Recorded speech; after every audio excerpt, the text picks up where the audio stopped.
നമ്മുടെ ചുറ്റുപാടുകളിൽ വളരുന്ന ചെറുതും വലുതുമായ സസ്യങ്ങൾ ഏതെങ്കിലും രീതിയിൽ ഔഷധങ്ങൾ നിർമ്മിക്കുന്നതിനായി ഉപയോഗിക്കുന്നു. ഇത്തരം സസ്യങ്ങളെ പൊതുവെ ഔഷധസസ്യങ്ങൾ എന്ന് പറയുന്നു. അൽത്തിയ ഒഫിഷിനാലിസ്. യൂറോപ്പ്, പശ്ചിമേഷ്യ, വടക്കേ ആഫ്രിക്ക എന്നിവിടങ്ങളിൽ നിന്നുള്ള ചിരസ്ഥായി സസ്യങ്ങളിൽപ്പെടുന്ന ഒരു സ്പീഷീസാണ് അൽത്തിയ ഒഫിഷിനാലിസ് അഥവാ മാർഷ്മാലോ. ഇത് ഔഷധസസ്യമായും അലങ്കാര സസ്യമായും ഉപയോഗിക്കുന്നു. അച്ചില്ലി മില്ലെഫോളിയം. ആസ്റ്ററേസി കുടുംബത്തിലെ പൂച്ചെടിയാണ് അച്ചില്ലി മില്ലെഫോളിയം.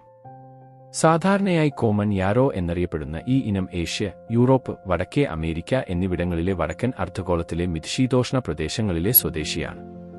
നനഞ്ഞതും വരണ്ടതുമായ പ്രദേശങ്ങളായ പാതോക്കുകൾ, പുൽമേടുകൾ, വയലുകൾ, തീരപ്രദേശങ്ങൾ എന്നിവിടങ്ങളിലെ ഒരു സാധാരണ സസ്യമായി യാരോ ന്യൂസിലാൻഡ്, ഓസ്ട്രേലിയ തുടങ്ങിയ സ്ഥലങ്ങളിൽ കാലിത്തീറ്റയായി ഉപയോഗിക്കുന്നു. ഫിർസ്. പിനസി കുടുംബത്തിലെ 48 കുറയ്ക്കുക 50